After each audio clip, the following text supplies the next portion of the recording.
सत्संग जी, प्रेम से कहना।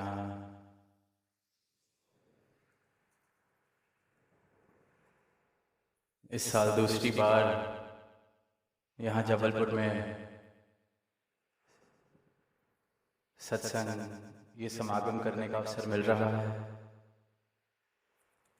और किस प्रकार मार्च में, जैसे हम सबने भी सुना, NYS और MP छत्तीसगढ़ का समागम कुछ ही महीने पहले यहाँ संपन्न हुआ और फिर एक बार यहाँ आप सबके बीच आने को मिल रहा है। सबके दर्शन हो रहे हैं, संतों का संग मिल रहा है। तो भाव, उद्देश्य,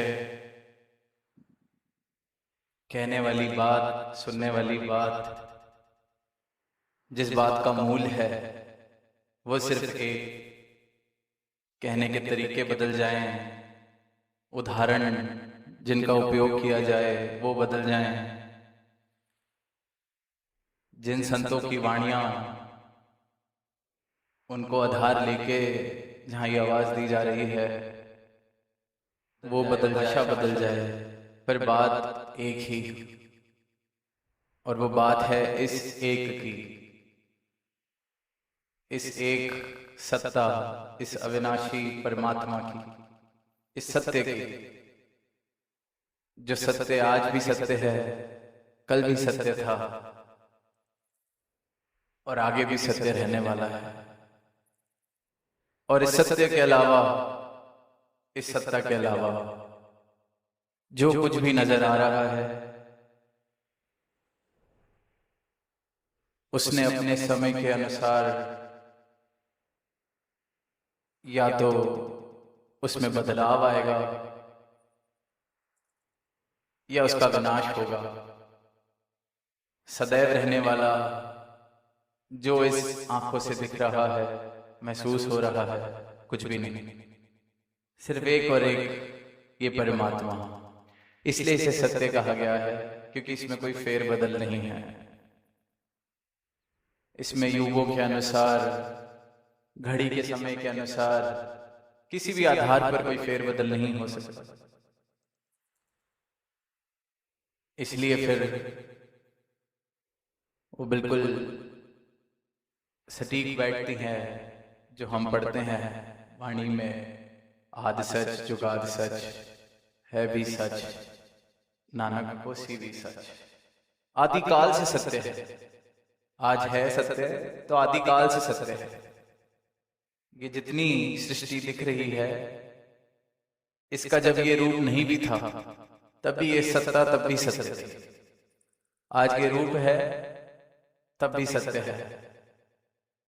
एवोल्यूशन के बारे में हम पढ़ते हैं कि आज जो रूप हम इंसान का देख रहे हैं, कितने लाखों करोड़ों साल लगे हैं प्रोसेस ऑफ एवोल्यूशन।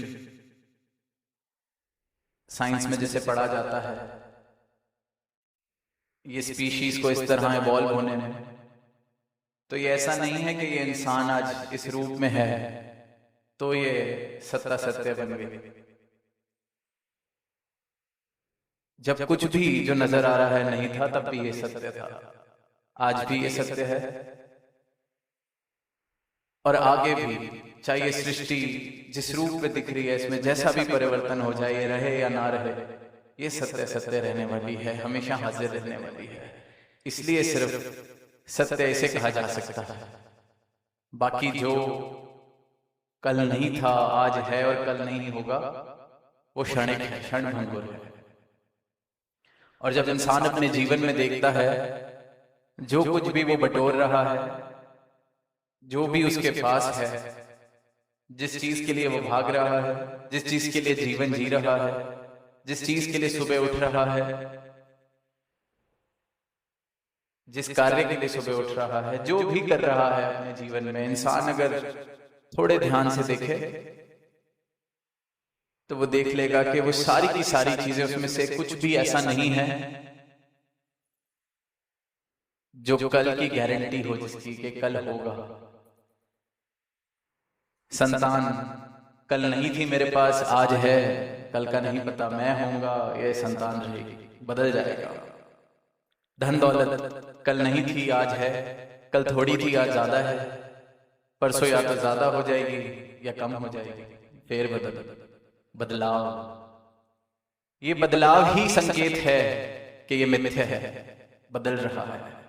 इसलिए सत्य कहलाने योग्य सिर्फ और सिर्फ ये अविनाशी सत्ता, सदैव से, आदि से जो सत्य है, आदि से जो हाजिर है। तो ये जो संतों की वाणी है, सदगुरु का इस धरा पे आना है, वो मानव को सिर्फ इसी बात के लिए चेतन कर रहा है, करते आए हैं कि मुबारक है जो बटोरा जा रहा है। अब जीवन मिला है तो सुबह उठने का कोई कारण भी चाहिए, वरना करेंगे क्या। पर ये पता हो कि ये जितने कारण मैंने बना रखे हैं इसमें से कुछ सत्य नहीं है, और ये जानते हुए ऐसा हो नहीं सकता कि इंसान के अंदर वो आवाज ना आए, वो ध्यान ना आए कि फिर सत्य क्या है, वो सवाल ना आए कि सत्य क्या है। जिसने ये जान लिया, जिसने ये एहसास कर लिया कि सही मायनों में तो जो भाग दौड़ चल रही है, सही मायनों में तो जो बटोरा है, सही मायनों में तो जो मेरे पास आज है, चाहे धन है, दौलत है, डिग्री है, रिश्ते हैं, नाते हैं, संतान है, सदैव सत्य रहने वाला था, इसमें से कुछ भी नहीं।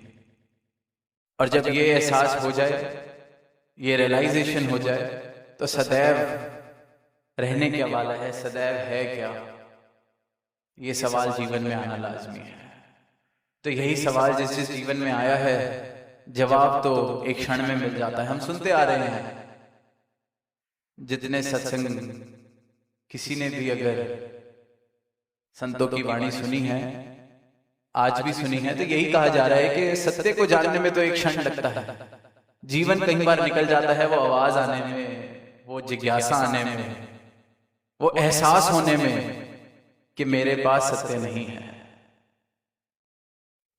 सत्य मिलने में तो एक क्षण, ये परमात्मा मिलने में तो एक क्षण, पर इस परमात्मा को मैं प्राप्त कर सकूं,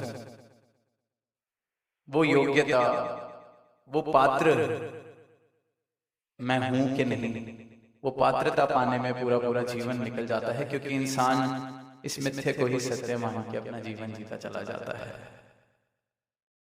फिर कितनी बार उसको बोल लिया जाए कि मानव जन्म अनमोल है, हो उतना बारंबार, बड़े भाग मानस तन पाया, सुर दुर्लभ सदग्रंथ ये गाया।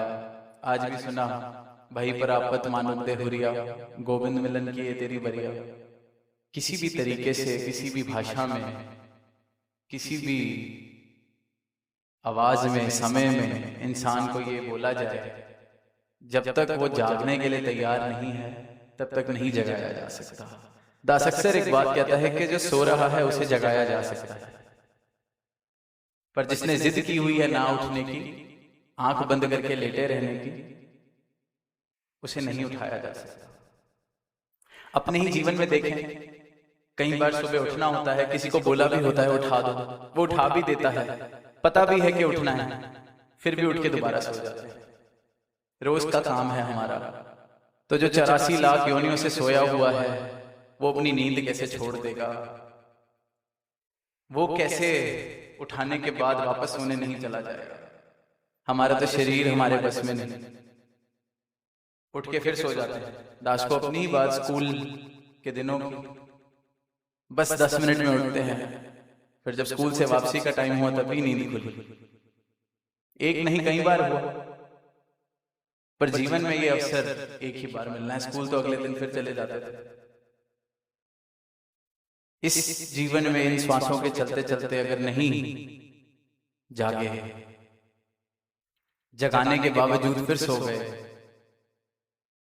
तो कुछ हाथ पल्ले नहीं आने वाला।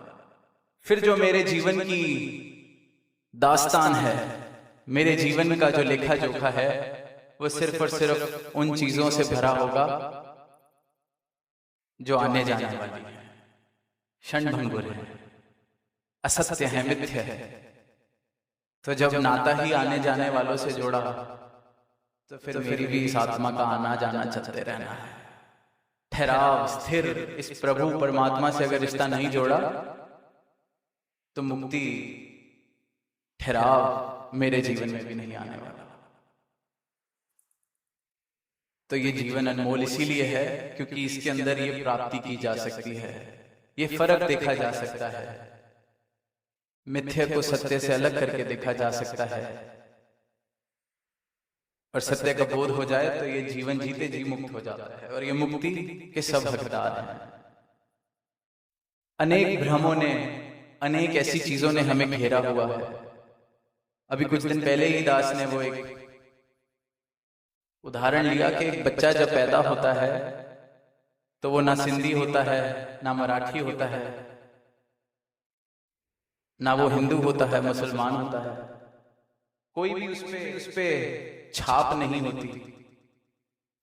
तो परमात्मा ने तो सबको एक जैसा बनाया है, सब में परमात्मा समाया है। अब कोई हिंदू घर में पैदा हुआ बच्चा, उसको गोद कोई क्रिश्चियन ले ले, तो उसकी परवरिश अगर ईसाई धर्म के अनुसार होने लगे तो वो खुद को क्रिश्चियन मानेगा। तो फिर ये जो धर्म, मजहब, संप्रदाय, ये सब इंसान के बनाए हुए हैं। कोई सिंधी परिवार का बच्चा, गोद उसको किसी मराठी परिवार ने ले लिया तो वो मराठी बोलेगा, उसको नहीं पता होगा सिंधी क्या होता है। तो ये सिंधी, हिंदी, मराठी, बंगाली, ये भाषाएं, ये सब हमारी बनाई हैं। और जब तक इनको फर्क नहीं समझा जा रहा, दूरी का कारण नहीं समझा जा रहा, दीवारों का कारण नहीं बनाया जा रहा, तब तक बहुत मुबारक है। We can celebrate and accept this diversity. पर मूल रूप से अगर ये नहीं समझा कि ये फर्क नहीं है, ये तो ऊपर के तल की बातें हैं। मेरी बोली क्या है, मेरी भाषा क्या है, मेरा रंग क्या है, मेरा कुल क्या है, ये तो सामाजिक प्रक्रियाएं हैं, समाज ने बनाई हुई फॉर्मेलिटीज हैं। ये सत्य नहीं है, मेरी पहचान नहीं। पहचान तो सबकी एक, जात तो सबकी एक, ये परमात्मा, ये परमात्मा मेरी जात है, हम सबकी जात है, क्योंकि इसी ने ये सृष्टि बनाई है, इसी ने मुझे बनाया है। कण कण में ये परमात्मा समाया है और घट घट में ये परमात्मा समाया है। ये ऐसा नहीं है कि मराठी बोलने वाले के घट में कोई और परमात्मा समाया है या कोई और सत्ता समाई है, पंजाबी बोलने वाले में कोई और सत्ता समाई है। सब में एक, ये एक सत्य, ये एक अविनाशी परमात्मा बस रहा है, कोई फर्क नहीं। पर हालत देखते हैं, आज गीत की भी पंक्तियां सुनी कि राम जाने आदमी को क्या हुआ। ये क्या हुआ आदमी को, जिसको इंसान को परमात्मा ने अपना रूप बना के भेजा, ये अवसर दिया कि मुझे प्राप्त कर। पैदा हुआ तो उस पर कोई चिन्ह नहीं थे, कोई छाप नहीं थी, कोई धर्म नहीं थे, कोई मजहब नहीं थी। और आज वही आदमी जब बन जाता है तो धर्म के नाम पर कत्ल भी कर रहा है, जात पात के नाम पर क्या क्या नहीं करते देखते, सिर्फ और सिर्फ दूरियां पैदा कर रहा है, सिर्फ और सिर्फ खुद आगे बढ़ने के लिए किसी और को गिराने को तैयार है, सिर्फ और सिर्फ दूसरों की नुक्ताचीनी, कमियां खुद को आगे बताने के लिए। तो राम जाने आदमी को क्या हुआ। ये तो राम भी पूछ रहा है आदमी को क्या हुआ। सबको एक जैसा बनाया, पर ये इंसान ने दुनिया कैसी बना ली है।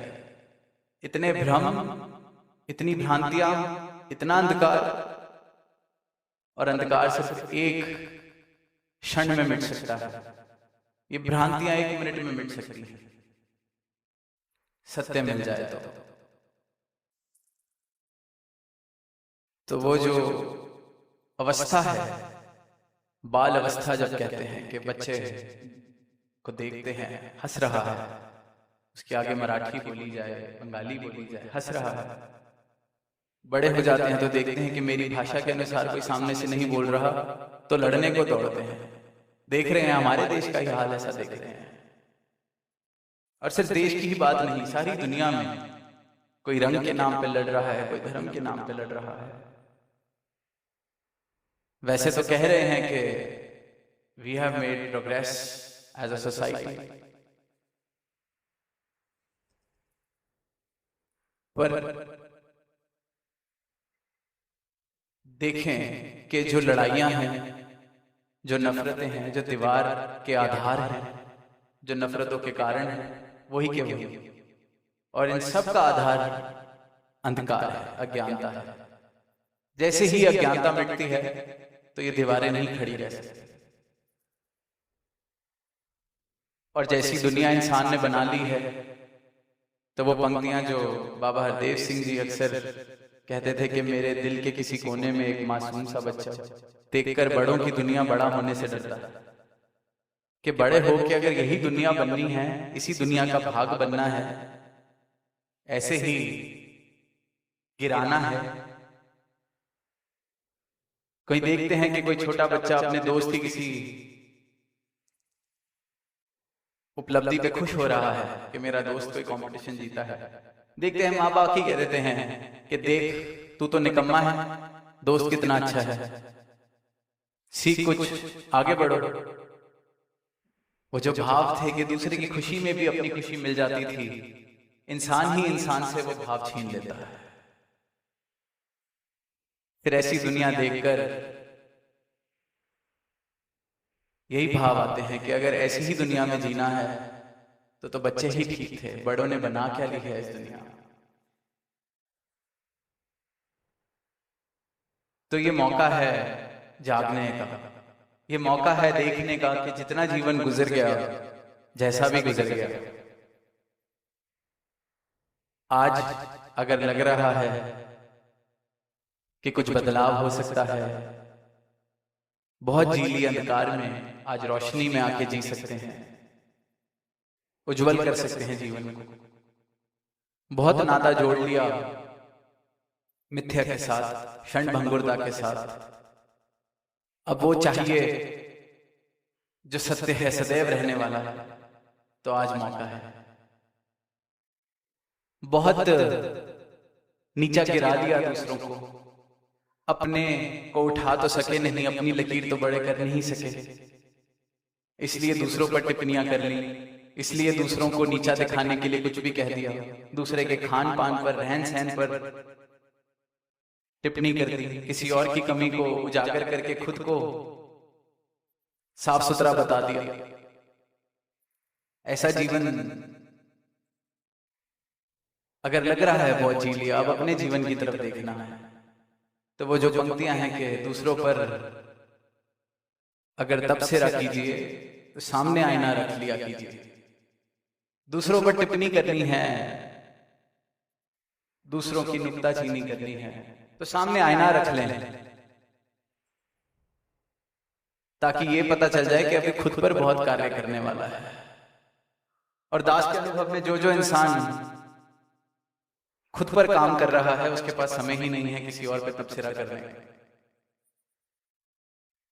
जो अपनी लकीर बड़ी करने पर ध्यान दे रहा है, उसके पास ये समय ही नहीं है कि किसी और की लकीर मुझसे कितनी बड़ी है, कितनी छोटी है देखने का। और ऐसे भावों के साथ अगर ये परमात्मा का ज्ञान मिल जाए, खुद का सुधार कर रहे हैं वो तो सारी दुनिया कर रही है। जो परमात्मा में नहीं मानते ऐसे इंसान तब भी मिल जाएंगे जो खुद पर काम कर रहे हैं। पर अगर ये भाव हो कि अपनी ही लकीर बड़ी करनी है और उसके ऊपर ये सत्य भी मिल जाए, ये परमात्मा भी मिल जाए, जीवन में भक्ति भी आ जाए, तो ऐसा जीवन फिर मुबारकबाद का पात्र बन जाता है। ऐसे जीवन में फिर आनंद ही आनंद है। क्योंकि हो सकता है कि अपनी लकीर जब मैं बड़ी करने का प्रयास कर रहा हूं और मेरे मुताबिक मुझे रिजल्ट्स नहीं मिल रहे, परिणाम वैसे नहीं मिल रहे जैसे मैं चाहता हूं, तो इंसान हताश, फिर संघर्ष, फिर शिकायत, फिर शिकवा, और वहीं खुद पर काम कर रहा हूं, अपनी लकीर बड़ी कर रहा हूं, और ये परमात्मा भी मिल जाए, ये सत्य भी मिल जाए, तो ये पता चल जाता है कि ये तो काम चलाने के लिए, ये जीवन में समय काटना है, इसलिए ये खेल है। सत्य मिल गया है तो वो इंसान समर्पित हो जाता है, भक्त समर्पित हो जाता है। जो तेरी रजा, लकीर सबसे बड़ी कर दे तो भी तेरी लकीर जितनी आज है उतनी ही रह जाए तो भी तेरी लकीर। किसी और की लकीर अगर मुझसे बड़ी है तो वो भी तेरी ही बनाई हुई लकीर। तो मेरी लकीर या किसी और की लकीर में क्या ही फर्क है। खुश अगर कोई और हो रहा है उससे मुझे खुशी मिल जाए, ऐसा जीवन अगर आ सकता है वो तभी आ सकता है जब सब में इस परमात्मा के दर्शन हो। ये फर्क ना लगे कि मैं अलग हूं, कोई और अलग है। अगर मुझ में ये परमात्मा बस रहा है, सामने वाले में भी यही परमात्मा बस रहा है, तो मूल रूप से तो एक हो गए। आज देखते हैं कि एक छोटा सा पौधा वो भी इस परमात्मा का बनाया हुआ, और कोई ऊंचे से ऊंचा पेड़ वो भी इस परमात्मा का बनाया हुआ। तो किसे छोटा कहें, किसे बड़ा कहें? पौधे को छोटा कहें या पेड़ को बड़ा कहें? दोनों में ही ये परमात्मा है, दोनों को बनाने वाला ये परमात्मा है। इसी प्रकार इस एक की खलकत सारी है, कोई ऊंचा नहीं, कोई नीचा नहीं, इको नूर है सब दे अंदर, नर है चाहे नारी। नर नारी के ही भेदभाव से हम ऊपर नहीं उठ पाते। हमें लगता है कि कोई समाज में हम कितनी कुरीतियां ऐसी देखते हैं, खासकर जहां बोला जाता है कि बड़ा पुरुष प्रधान समाज है, पेट्रियार्कल सोसाइटी है, क्योंकि फर्क है, ऊंच नीच का फर्क है। तो ये फर्क मिट जाते हैं जब ये एक नजर मिल जाती है। इको नूर है सबसे अंदर, नर है चाहे नारी है, ब्राह्मण खत्री व शहरी जन इकती खलकत सारी।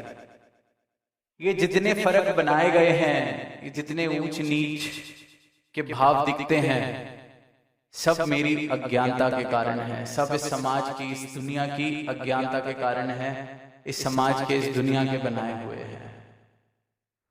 इस परमात्मा ने किसी को ऊंचा नीचा नहीं बनाया, सब में खुद बराबर बसा है।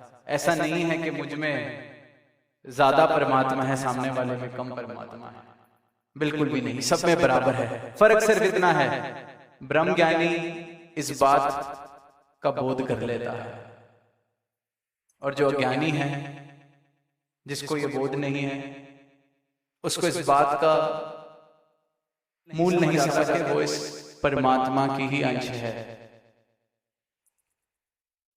बस यही फर्क है। आत्मा मेरी खुद को शरीर मान के रह रही है, इतने अंधकार में जीते जी 84 लाख योनियां बीत गई, खुद को शरीर मान लिया। जब ब्रह्म ज्ञान मिल जाता है, इस आत्मा को परमात्मा के दर्शन हो जाते हैं, तो अपना भी मूल रूप पता चल जाता है कि मैं जड़ नहीं, मैं भी इस चेतन सत्ता की ही अंश हूं। बस यही फर्क। परमात्मा किसी में कम ज्यादा नहीं बसा हुआ कि जो दिन में 10 घंटे सजदे करता है उसमें परमात्मा ज्यादा बस गया, जो मंदिर मस्जिद कहीं नहीं जाता उसमें परमात्मा नहीं बसा हुआ। हर एक में। ये तो हमारी नादानियां हैं कि हम सोचते हैं कि कोई ऊंची जात वाला तो इसमें परमात्मा ज्यादा बसता है, कोई नीची जात वाला तो इसका परमात्मा से कोई राब्ता नहीं है। ये तो इंसान की अज्ञानता का प्रमाण है, इंसान की मूर्खता का प्रमाण है। परमात्मा सब में बराबर है, तभी ये सांसें चल रही हैं। इस बात का एहसास हो सके, इस बात का बोध हो सके, मैं सही मायनों में कौन हूं ये जान सकूं।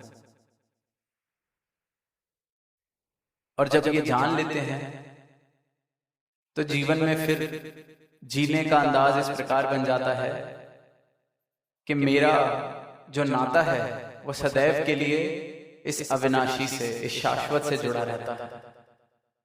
और फिर संसार में रहते रहते ये जो मिथ्या, जिसको दास ने शुरू में कहा, ये उपलब्धियां, ये धन दौलत, ये महल माड़ियां, ये रिश्ते नाते, कहीं भागने की जरूरत नहीं पड़ती। बस ये बोध रहता है कि सत्य ये परमात्मा है, बाकी सब आने जाने वाला है। तो प्रेम भी सबसे है, पर जो उसका आधार है वो अनासक्त आसक्ति वाला, डिटैच्ड अटैचमेंट वाला आधार बन जाता है। फिर मेरी हालत ऐसी नहीं हो जाती कि थोड़ा सा धन मेरा कोई ले गया तो मैं जी ही नहीं पा रहा, ऐसी आसक्ति, क्योंकि खुद को पहचान ही इस धन से दे दी थी। जब अपनी सही पहचान मिल जाती है तो मेरी उपलब्धियां मेरी पहचान नहीं रहती। ये मेरी पहचान नहीं रहती कि मुझे कितने लोग जानते हैं, कितने लोग मेरा नाम लेते हैं, कितने लोग मुझे सलाम ठोकते हैं, ये मेरी पहचान नहीं रहती। ये तब तक है जब तक नाता सिर्फ और सिर्फ मिथ्या से जुड़ा हुआ है, जब तक सत्य का मुझे कुछ पता नहीं, जब तक जो सदैव रहने वाली सत्ता है इसका मुझे कुछ पता नहीं। तो ये अगर जीवन मिला है, मानव तन मिला है, तो ये सोचने का वक्त है कि मेरा जीवन जितना अब तक जिया जा रहा है, जो मेरे पास है, जो मेरे जीवन की दास्तां है, क्या वो आने जाने वाली इन चीजों से जुड़ी है? क्या जितना मैंने बटोरा है सब आने जाने वाला है? जो आज है कल उसका पता नहीं। तो अगर ऐसा है तो ये बात सोचने की है कि फिर क्या कुछ ऐसा हासिल हो सकता है जो आने जाने वाला नहीं है, जो सदैव है, शाश्वत है, अविनाशी है। और ये सवाल जिसके भी जीवन में आया है, जवाब तो संतों ने एक क्षण में ही दे दिया है, मिला भी सदैव से एक क्षण में दिया है। बस वो जिज्ञासा, बस वो मांग, वो भूख, वो प्यास होनी चाहिए। तो अंत में दास यही अरदास करेगा, घड़ी की तरफ नजर जा रही है कि जीवन जिया जा रहा है तो जीवन जाग के जिया जाए। ये आंखें बंद करके सोते सोते ही इस अनमोल जीवन को गवा ना दें, प्रेम से कहना।